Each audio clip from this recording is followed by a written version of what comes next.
Coming to you straight from the Rio Grande and beyond, broadcasting to the four corners of the globe. So grab your seat, your coffee, or your sundowner. Okay, everybody, here we go. On point, as always. This is Gloves Off. Gloves Off.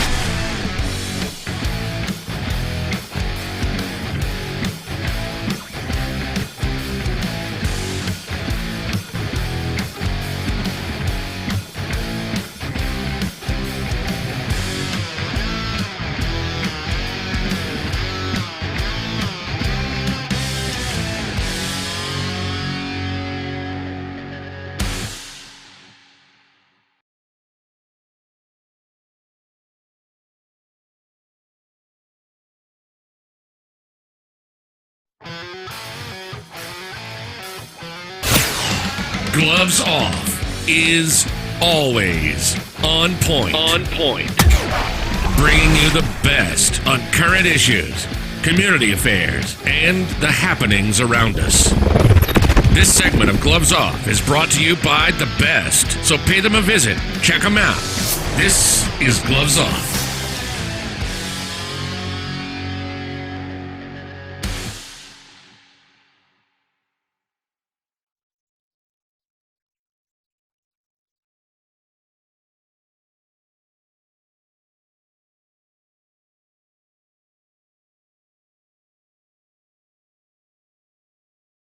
We're back at you with Gloves Off, and today we have a great person, a great woman leader of Laredo, Ms. Barrera. How are we doing today? Doing good? Pretty good.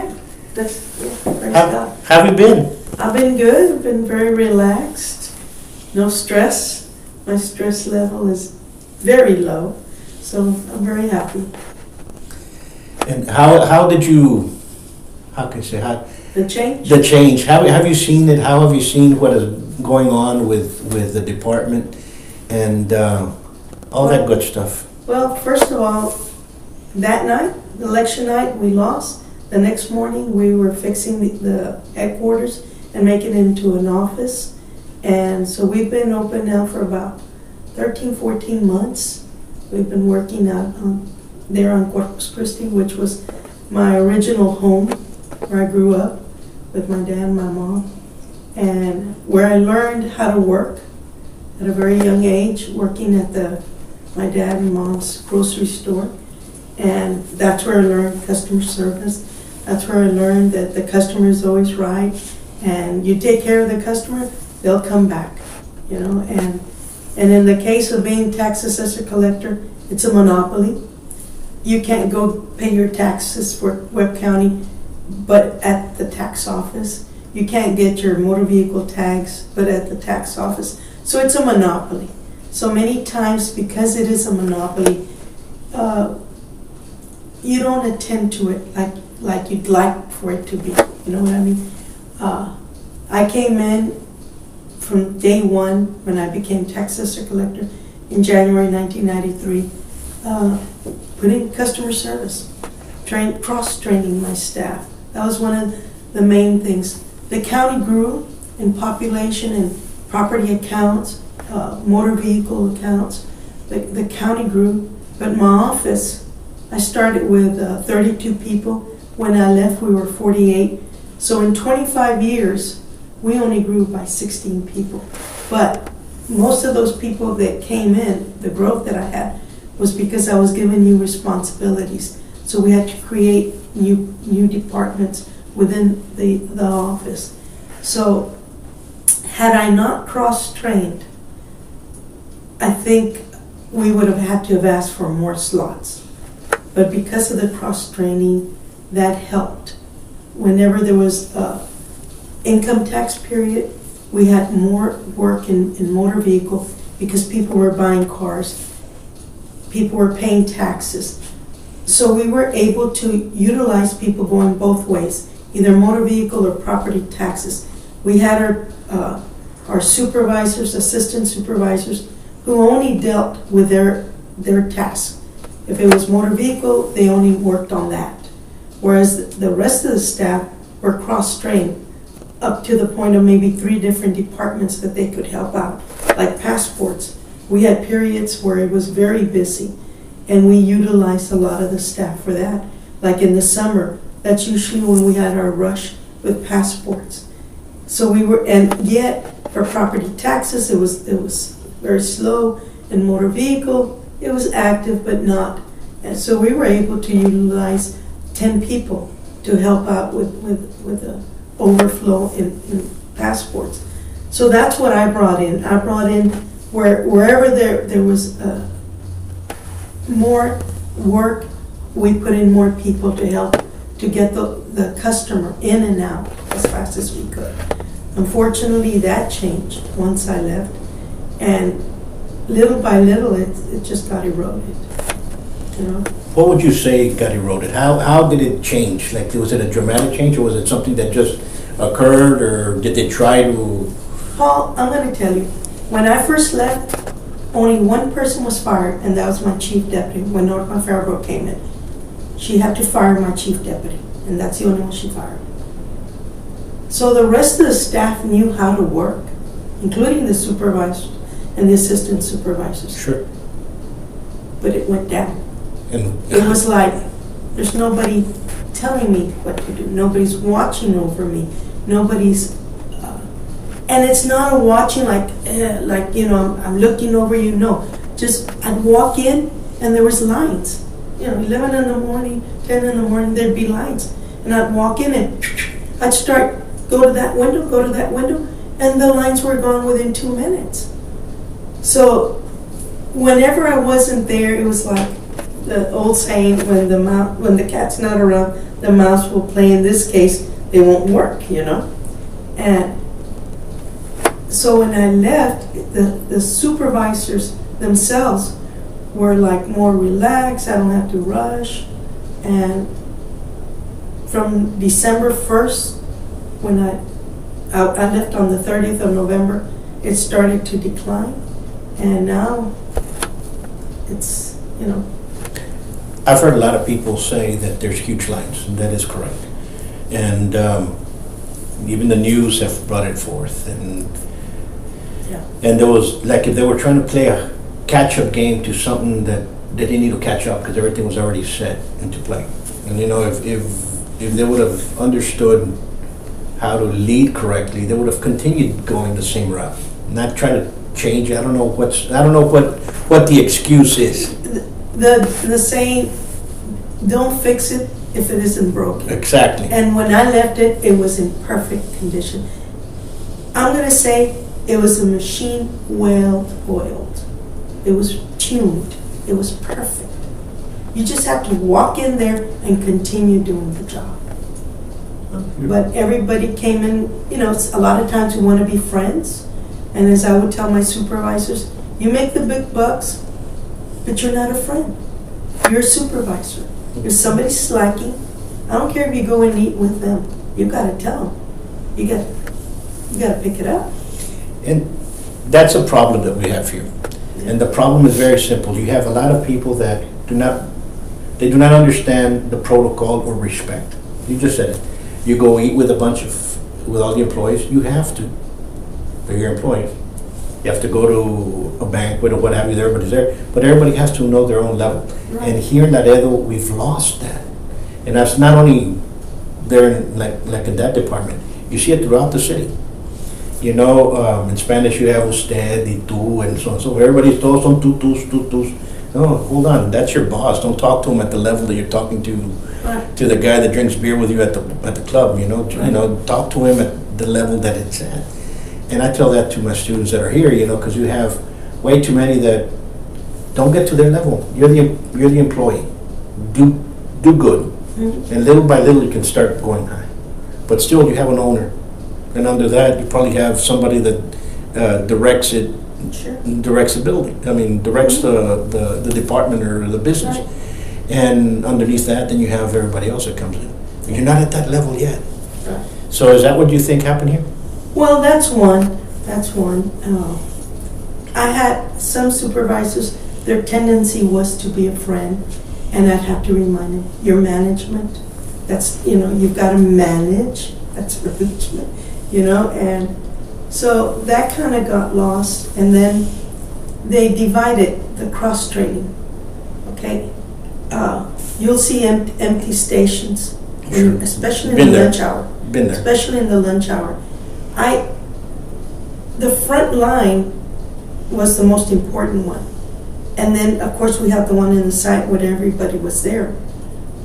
When I was there, when we had 3 lunch hours, so wherever somebody's got up and left, somebody had to go in there, especially the front line, because you don't want the taxpayer have to walk almost half a block to get to the other end. You want them to come in, stand in line, and let's walk them in and walk them out. It's efficiency of time. Yeah. And the whole point was that since I came into office was that I knew that everybody's time was precious. They came to pay us. They came to pay for a tag that they needed to have to use their card. And all we gave them was either a little sticker and a receipt. That's all they got. Yet they left their money there. Taxes. Most people don't see where those taxes go to. Okay? Not everybody gets the service for, be it the city, the county, or the state. Most people don't, like in the county, a lot of money goes into the jail system and in the court system. I haven't walked into a court other than to be a jury in about maybe 15, 20 years. When my mother passed away, we had to do the will. Okay? So most people never use the things that are part of what they're paying taxes for. So in my mind was, I need to make this experience as easy and pleasant as possible. And that was what motivated me the whole time, was they're leaving their hard-earned money, and what am I giving them? A receipt, thank you for paying your taxes. A sticker, thank you for renewing your tags. And that's what, yet it was their money that was being left there, so that my staff and myself could get paid, whatever services the county provides could be done. And I think people lose that perception of, why am I here? Okay, I'm giving a service, and yet now it's become like, hey, you don't tell me what to do, and I'll get to you when I'm ready to get to you. And only if somebody tells me, take care of that person, okay? And when I was there, it was totally different. It was, if somebody had an issue, a problem, let's say to do a transfer in a vehicle, yet they didn't have everything in order, we take the time. I expected my staff to tell them what they needed. Now they go and they just get a paper. But what do I do with this? Send it to FAR, do this, and that's it. But how do I fill it out? What do I need? And that's something that breaks my heart, because I've worked 25 years. I believe giving excellent service. We weren't perfect, no one is, but at least the strive was there to deliver excellence to the taxpayer, and that's gone away. Is this, it's what you're saying, I've heard, and what you're saying is true. What you're saying is that way too many people have expressed that. And you don't even see it, they've expressed it in social media, they express it out in the open. When you go to a restaurant, there's always people that are complaining. If they were talking about that about me, and they were putting those negatives in there, I would look at those negatives comments and I would try to change. Yeah.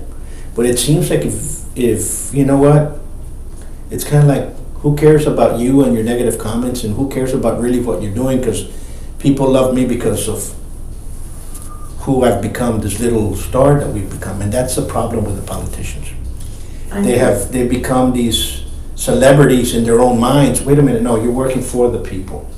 Exactly. Help them out. And there's several out there that go far and beyond helping. Exactly. Not all of them are that way, but you have many that get that syndrome of, I am the star. I'm now the elite. and I'm up here and you all are the peons down there. In my case, I took the scriptures very, very to heart, that we're the servant and we're to serve others. And basically that's what we did at the tax office. We served the taxpayer. They paid our salary, which was something they always told the staff. Because of them, you have a job. So we need to take care of them.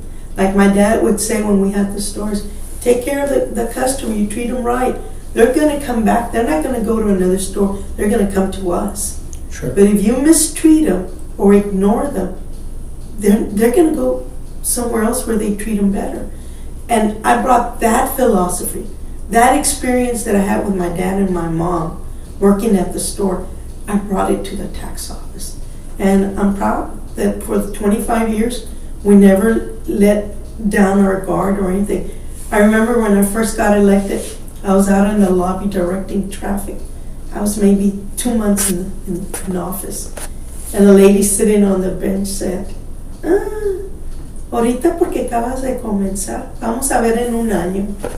And I heard her remarks, en un año aquí voy a estar. And I remained, and I called myself traffic controller. That was my title, traffic controller. I control the traffic, who goes where, go to that window, go over here, you know, or call somebody, help this gentleman out, he's got an issue, you know. And that was my title, traffic controller. And I loved the job. I loved it because I saw people, I got to see people, talk to them, greet them, you know, and make them feel at home, you know. So Here comes the question. And have you had people say, we want you back, we need you back, are you going to run again? I've had people tell me, we miss you. We never had lines like there are now. I've had people ask me, are you going to run again? And at this point, I don't know. And, you know, people are asking me, I've had car dealers come crying to their experience. It's like, this is the law, but you know, even in law, there's mercy. Sure. Okay? That's why some people get probation, you don't go for 10, 20 years to jail. You know, there's what you call mercy. Sure. And to me, as long as you don't break the law, we can help you this other way. If you do this, we can help you, you know. Some leniency. Yeah. Leniency, yeah. And give people hope. I mean, most people, their greatest investment is not a home. No. Most people rent. Their biggest investment Is is their car. their car. Their Yes. car, their truck. And then to come and tell them, no se puede hacer, no lo puedes registrar, you can't register, it can't be done. And just cold and just shut them out like that, I think is wrong. Whereas we would tell them, well, we can't do it this way, but we had a department that we set up just to do titles that weren't, a lot of people buy cars out in the street. It's a ganga, I'll give you the title later, and they never got it. Or they give them a title, but it's signed in the back with somebody else's name, not my name, okay? Sure. So you can't, that document is no good. So what we had was title hearings, and we used to do about 4,000 to 5,000 a year in title hearings. And it required some stuff. You needed to have a bill of sale. There were certain requirements, but the person could go back to the person who sold them, even though they weren't the legal owner on the front of the title. But they could get a bill of sale, and that would help us to get them a title hearing. And with that title hearing, usually you couldn't do it faster than 30 days.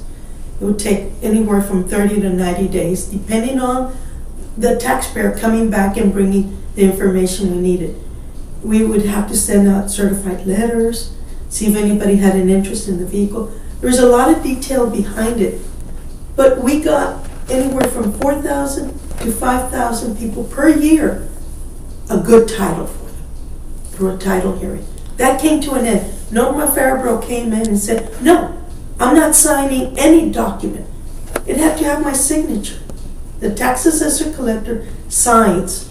Once you've met all the requirements, we sign that document and we send it to the state and say, I, the tax assessor collector, this taxpayer has met their need, what they need to get a title. I'm signing it, give them their title. And the state would have to give them their title. Okay? Norma Faribault came and said, I'm not signing anything. So it stopped. The state of Texas was, the regional office was inundated with what they called bonded titles.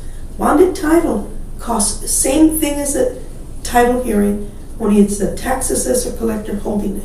Bonded title, you have to get a bond, an insurance, anywhere from $150 upwards, depending on how much the vehicle's value is at, okay?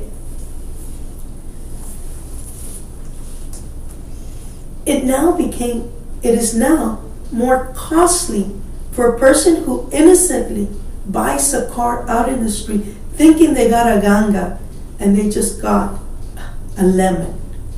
As you know, until that lemon becomes, okay, now it's an orange, now it's okay. But now it costs them more than before. Paul, who are the main people that are looking for a ganga? The ones who have the least amount to go. They can't go to a car lot or Paul Young or Sames and buy a brand new car. They don't have it. Kids that Probably are starting don't have the off, credit. you know, and they're starting off and they're trying to do that. A working person that right now in today's day and age has already gone under in their credit and so on and so forth. And Right. and it's hard and it's sad that this has happened. And that has continued on with the new administration. They continue on just doing the bonded titles. And it's unfortunate because the ones who can least afford it are now having to dish out more money than when we had title hearings. The max you would pay was like $12 to send certified letters and to get some documentation off the system where they had to pay to get the information and bring it to us. You know, and so it's called Invitas, to find out if the car has ever had a wreck or whatever. It gives you the history of the vehicle. And we had to have that. That was part of one of the requirements. So it costs them max maybe $20, but not even. And whereas now you still have to do those expenses plus the bond. So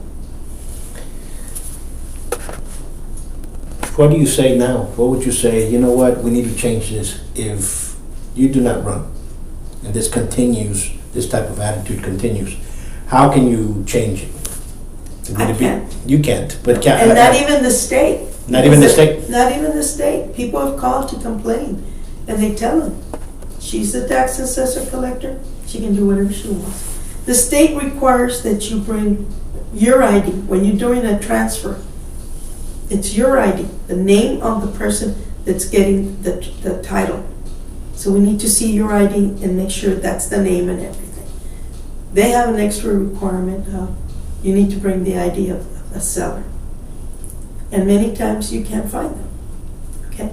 So that stops it. And that's when you have to go into not a title hearing. In this case, it's a bonded title. So there's many things that where mercy can come in and make it easier on the victim. Because by this time, that buyer is a true victim because he bought something that, because of the way that title is on the back, they can't put it in their name. And, you know, so that's, I think, the problem with most governmental offices, that there's no mercy. It's this way or the highway, but you're not going to get it done if you can't do it this way. And that's wrong. There has to be an alternative. I stopped doing, for Parks and Wildlife, the registration of the boats because people would buy a boat and they were given a title or no title, and there was no way of helping them. The taxpayer would come and we'd call them and say, hey, they're not accepting this, so we can't register it. You can't get a title for your boat. You can't get a sticker for your boat. And they get angry at us. They would cuss and yell at my employee, my supervisor. And it got to the point where, if you're so stiff, Parks and Wildlife, whereas motor vehicle has found a way through title hearings, through bonded titles. If you're so stiff, I don't want to work with you because we're getting blamed. When it's not our decision, it's your decision. So we stopped doing it, and now they have to do them there at the lake. Since then, they've gotten a little better. They've opened up for bonded titles. So, but it's that attitude where I'm the government, and I tell you what you're going to do. And you get it? It's my way. I'm telling you what you're supposed to do. And that's wrong. There has to be a way of satisfying that taxpayer or that customer, whichever word you want to use. Of course. But it's that individual has invested money into that car or that boat, and you're just going to say, too bad, so sad, and turn around and walk away, which is what's happening, where people turn around and just walk away and leave the taxpayer. I've been told this. It hasn't happened to me, but that's what I've been told.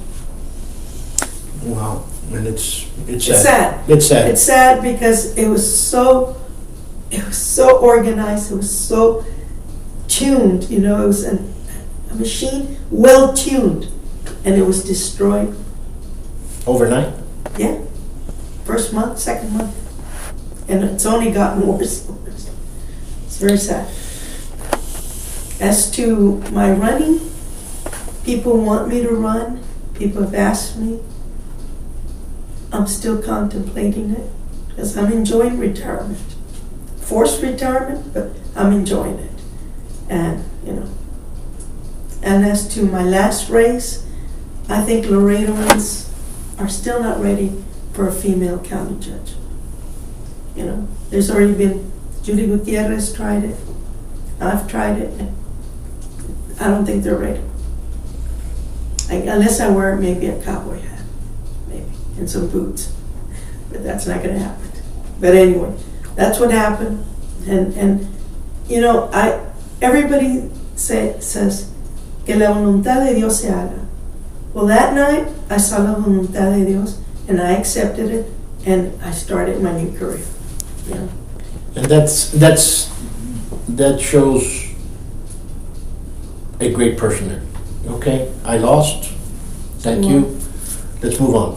But you have people that lose and they continue thinking that they won, and they're still there causing havoc. No, you lost. Let's understand that in this world, there's no saying that I say all the time, and was told to me by one of my teachers, says, you have to know when to pick up the marbles and get off the mat. Very good. And I go, you know what? You're absolutely correct. You have to know when to say, okay, I lost. I surrendered. I surrendered. Yeah. That's it. Yeah. And it's exactly what we did, and we moved on and we opened up our office. I'm located at 719 Corpus Christi, suite number 3, and we started doing title work. Okay. We ended up helping people with bonded titles. We do that. We do boats. I've done registration for boats and mobile homes. So we do a little bit of everything, It just keeps us busy. It pays the bills, and now, after a year, now I've got money left over. It's not just paying the bills, but it's also leaving a little bit of extra cash, so I'm fine. I retired, forced retirement, and I got a pay raise. So I actually I'm making more money now without the side business. I'm making more money now than when I was working, with no stress. So it's it's something I have to think about. To get back in the race and say, you know what, I'm going to try it again. And it's unfortunate, but people accuse you of this, that's Rolando, that's esto, and you have to have a tough skin to be in politics, especially here in Laredo, and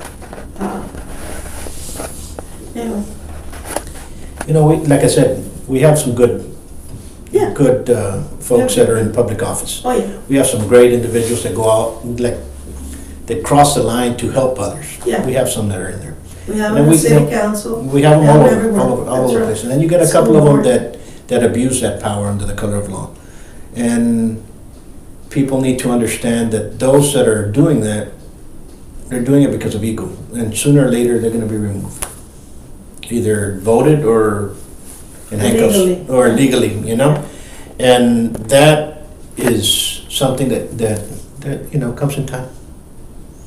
Comes in time. Yeah, exactly, and it's unfortunate because people have voted you in and they trust you, you know. And I guess, you know, the greatest joy I had was when the elderly would go to the office. You know, and they'd see me and they'd smile, and, you know, I'd go out and greet them. And just helping them out. Now I hear that no one's gonna answer the telephone at the tax office. It's all gonna be automated. You leave your question, whatever, and I guess somebody will call you eventually. Repeat that again. Nobody's gonna answer the phone at the top. Nobody's gonna be picking up the phone. It rings, it's gonna go into a voice thing telling you, you know, if you want property tax information, leave your account number. If you need motor vehicle information, leave that, and we'll get back to you, you know. And you know, for modern people, the young kids and all that, we're used to, because of the computer, the iPad, the phone, you know, you're used to doing things like that. It might work, but you need to go there and Well, the majority. I like talking to a human being personally. Anyway, I'm thinking the elderly. When They're they the ones that are go, gonna suffer. "Pagué mis taxes o no, mijita?" Because they don't remember. Okay? And most of them don't write a check, most of them pay in cash. So to me, they're gonna hear something. Do they understand the language? Hopefully they do in Spanish and English. But then, do they have the account number? You know, to me, it's gonna frustrate that taxpayer that needs the information like now, and now I have to wait for a phone call. You know? So I think automation, technology is awesome, but at some point you need that personal touch. You need that human voice responding back to the one calling and asking questions. And I don't know. I feel sorry for the elderly that are going to go through all of that, and there's no compassion. No, there's not. That shows no compassion whatsoever. No care, really. Right. It's more of a attitude. It's either my way or the highway attitude, and that only goes so far. Right. And what gets me is everybody complains. Everybody's saying the same thing. And it's okay, let's say the lights went out and the waters went out, and you say, you know what, here's a service. I'm no longer doing this service until this repairs. Please bear with us. Most individuals will understand. Right. But when they're telling you this is wrong, this is wrong, this is wrong, this is wrong, and you continue doing it, it's not, the customers are going to go elsewhere. But in this sense of the government, they're going to end up removing you and they're going to replace with somebody else. Yeah. Yeah, because you're on a monopoly. There's nowhere else they can go. You know, and you know, we had floods. Sure. And we had, remember when all the lights went out in downtown, some explosion underneath and the tunnels down underneath. I mean, we had electricity go out. We had problems with the system, the motor vehicle system, where everybody was renewing their tax at the last day of the month, and the system would just go kaput, you know. It couldn't handle so much. And people understand. And even then, you tell the people, we're having problems. You want to wait? It might come back in 5 minutes. We've been waiting for 2 hours. It may take another 2 hours. Or you may want to come back tomorrow. Or call and ask us if things are better. Well, now you call, nobody's going to tell you, yeah, the system's back up. Because you have to leave a message. You so there's just some things that, Well, those are points for everybody to take a look at and for Yeah. people to decide. Do you want this type of service or you want a better type of service? exactly. And hopefully, And if I do jump in, people know what type of service they will get with me if I decide to jump in. That's right. That's all I can say. well, good luck. Thank You you. decide. Thank you. And it's always a pleasure in talking and Thank you. laughing at some stuff. And we'll get together soon. And, Thank you, Paul, for the invitation. And like I said, folks, when you're out there, pick individuals that care for the community. It's no longer a popularity vote. It shouldn't be. It shouldn't be. It has to be now who's more effective. Right. And who can do the job and who can do it at a better price for the taxpayers.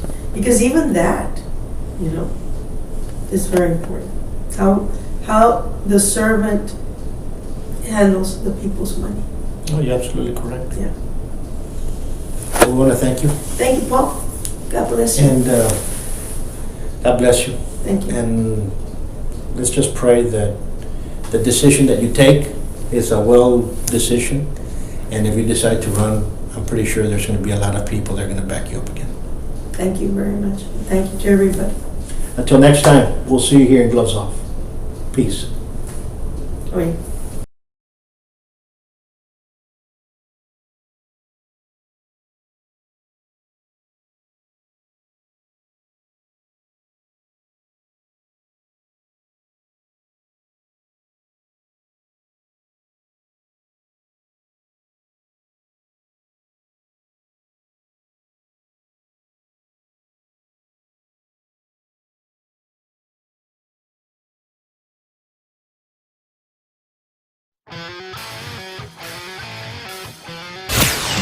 Gloves Off is always on point. On point. Bringing you the best on current issues, community affairs, and the happenings around us. This segment of Gloves Off is brought to you by the best, so pay them a visit. Check them out. This is Gloves Off.